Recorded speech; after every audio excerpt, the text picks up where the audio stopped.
Hello বন্ধুরা, তো তোমরা সবাই কেমন আছো? আশা করি সবাই ভালো আছো।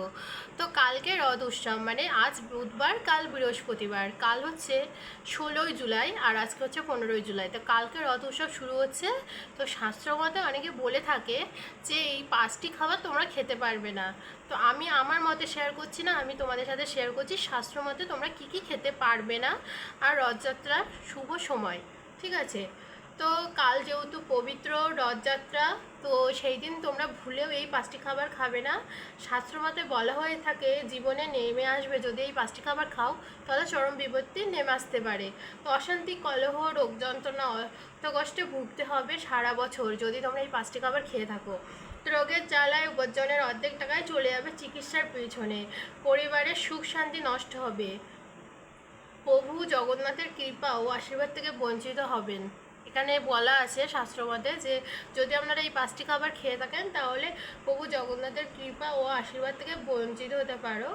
তো সেই জন্যই এই খাবারটি খাওয়া বারণ। তো প্রভু জগন্নাথ আর মাতা লক্ষ্মীর কৃপায় আপনি এই 5টি খাবার না খেলে অনেক আশীর্বাদ পাবেন। তো আচ্ছা, এই দিনটি আপনাদের সনাতনী ধর্মীয় মানুষের কাছে অত্যন্ত গুরুত্বপূর্ণ দিন। এটা হচ্ছে হিন্দু উৎসবের সব থেকে গুরুত্বপূর্ণ দিন, একটি রথযাত্রা, আমরা সবাই জানি এটা। তো প্রতি বছর পুরী মন্দিরে ও অন্যান্য ধর্মীয় স্থানে এই রথযাত্রা মহোৎসব অত্যন্ত ধুমধামের সহিত পালন করা হয়। আষাঢ় মাসের শুক্লপক্ষে দ্বিতীয়া তিথিতে পালিত হয় আমাদের রথযাত্রা উৎসব। তো এই দিনে বড় ভাই বলরাম, বোন সুভদ্রাকে নিয়ে মাসির বাড়ি বেড়াতে যান আমাদের প্রভু জগন্নাথ। মাসি হলেন ইন্দ্র মনের প্রতি গুডিঞ্চা। তো প্রভু যখন রথে চড়ে মাসির বাড়ি বেড়াতে যান তখন তাকে বলা হয় সদর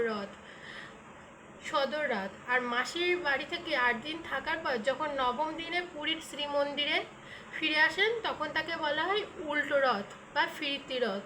আচ্ছা, হিন্দু শাস্ত্রের মধ্যে রথযাত্রার অভিযানরত প্রভু জগন্নাথকে একবার দর্শন করলে মানুষের সকল পাপের নাশ হয়। রথের দড়ি একবার স্পর্শ করলে প্রভু জগন্নাথের অশেষ কৃপা ও মহাপূর্ণ ফল লাভ করা যায়, বাসকি কৃপা লাভ হয়।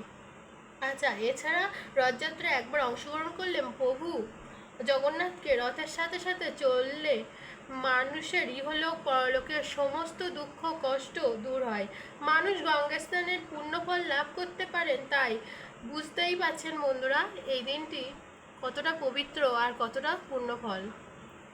তো এই দিনে এমন কিছু কাজ রয়েছে যেগুলো ভুলেও করা উচিত নয়।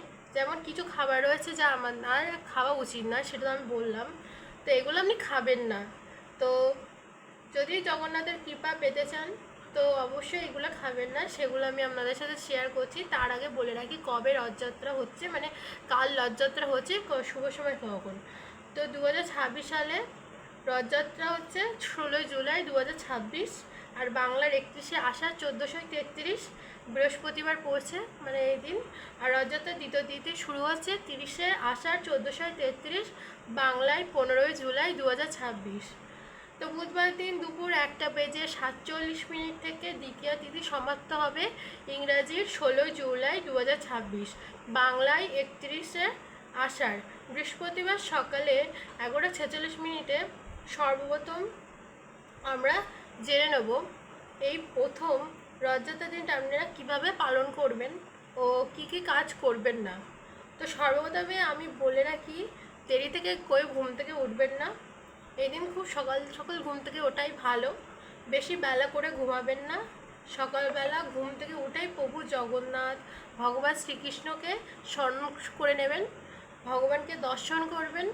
তারপর প্রণাম করে আপনারা আপনাদের বাসি কাজকর্ম সেরে নেবেন, স্নান করে নেবেন। তারপর শুদ্ধ বস্ত্রে 1 ঘটি জল আপনারা সূর্যদেবকে অর্পণ করবেন। তারপরে বাড়িতে ভগবান শ্রীকৃষ্ণকে পূজা অর্চনা ও বাড়ির মন্দিরে বা ঘরের আসনে যে সকল দেবদেবী আছে সকল দেবদেবীকে পূজা অর্চনা করে নেবেন।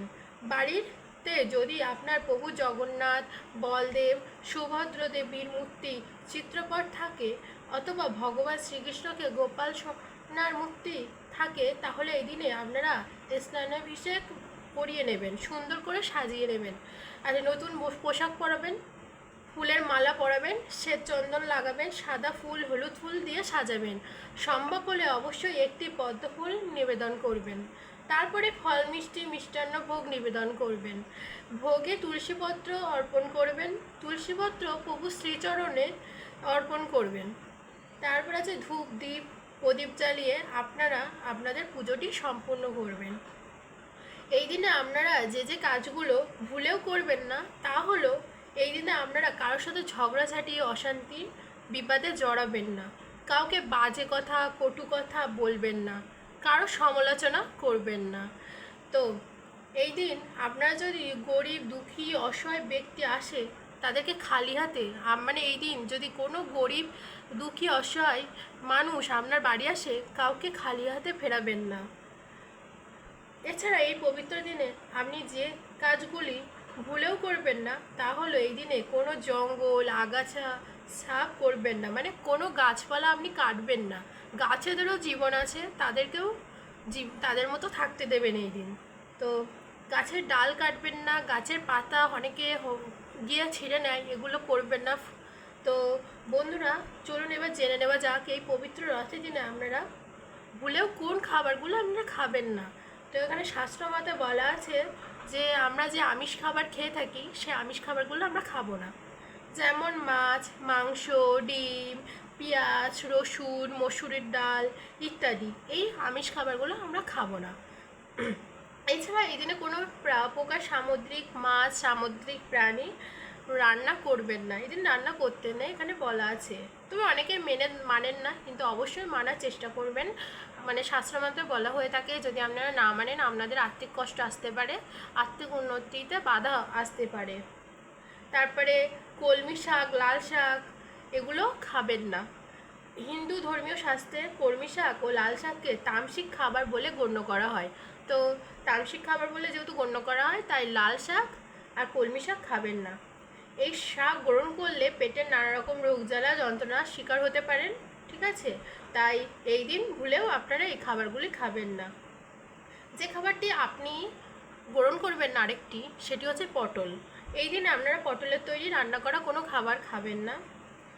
এছাড়া আপনারা যদি লোককথা অনুসারে যদি শুনে থাকেন তাহলে প্রভু জগন্নাথ যখন মাসির বাড়ি থেকে স্নান সেরে ফিরে আসেন পুরীর জগন্নাথ মন্দিরে, তখন তিনি জ্বরে আক্রান্ত হন। মানা হয় যে তাকে এই সময় পটলের বালিশে বা পটলের শয্যায় শয়ন করে আনা হয়। তাই রথযাত্রা চলাকালীন সময়ে পটলের শাক মানে পটলের পাতা সেটাকেই আমরা পটল শাক বলি, সেসব শাক খাওয়া উচিত নয়। তো এই দিন যে খাবারটি খাবেন না তার মধ্যে আরেকটি হচ্ছে তেতো জিনিস, যেমন উচ্ছে করলা নিম পাতা, এগুলো আপনারা খাবেন না। তো বিশেষ করে নিম পাতা এই দিনে ভুলেও আপনারা নিম পাতা খাবেন না, কারণ নিম পাতার ডালও ভাঙবেন না, যেহেতু গাছের ডাল ভাঙা ওই দিন উচিত নয়, মানে আমাদের রথযাত্রার দিন, সেহেতু খাবেন না। তাই এই দিন নিম পাতা ছেড়ে দিয়ে অন্য কিছু খেতে পারেন, যেমন নিরামিষাশী খাবারগুলো খেতে পারেন। তারপরে অনেকে আছে মদ খায়, তামাক মাদক নেশা জাতীয় জিনিস খায়, সেগুলো এদিন গ্রহণ করবেন না, তাহলে প্রভু জগন্নাথের কৃপা ও আশীর্বাদ থেকে বঞ্চিত হবেন না। আচ্ছা, তো রথযাত্রার পূর্ণ পবিত্র দিনে ভগবান জগন্নাথের কৃপা লাভ করতে এগুলো খাবেন না, যেগুলো বললাম যেগুলো করা যাবে না, এগুলো আমার মতে নয়, আবার বলে রাখি এগুলো শাস্ত্র মতে, আমি একটা শাস্ত্রের বই থেকে আপনাদের সাথে শেয়ার করছি। তো জগন্নাথ অত্যন্ত অসন্তুষ্ট হন এগুলো করলে, তাই এই প্রকার মাদক জাতীয় জিনিস গ্রহণ করা যাবে না, এই প্রকার জিনিস খাওয়া যাবে না। এছাড়া পবিত্র রথযাত্রার দিনে আপনারা কোন প্রকার অনিয়ম অশ্রদ্ধাজনিত কাজ করবেন না সেটাও বলা আছে এখানে। এতে কিন্তু আমাদের জীবনে তার প্রভাব এসে পড়বে, পরিবারের সুখ শান্তি বিঘ্নিত হতে পারে। তাই আমাদের সকলেরই উচিত এই পবিত্র রথযাত্রার মধ্যে এই নিয়ম বিধিগুলি মেনে চলা ও নিষ্ঠা ভক্তির সাথে দিনটি পালন করা। এছাড়া রথযাত্রার পবিত্র দিনে অবশ্যই জগন্নাথ প্রভু দর্শন করে জগন্নাথকে প্রণাম করবেন, জগন্নাথ প্রভুর মহামন্ত্র পাঠ করবেন, শ্রবণ করবেন অবশ্যই, তাহলে আপনাদের রথযাত্রার পূর্ণ ফল লাভ করতে কোনো অসুবিধা হবে না। তো বন্ধুরা আজকের ভিডিওটি আমি এখানে শেষ করছি। যদি আপনাদের ভিডিওটি ভালো লাগে তাহলে অবশ্যই লাইক করুন, কিছু তথ্য জানার জন্য কমেন্ট করুন, আর আমার চ্যানেলটিকে সাবস্ক্রাইব করুন। ধন্যবাদ।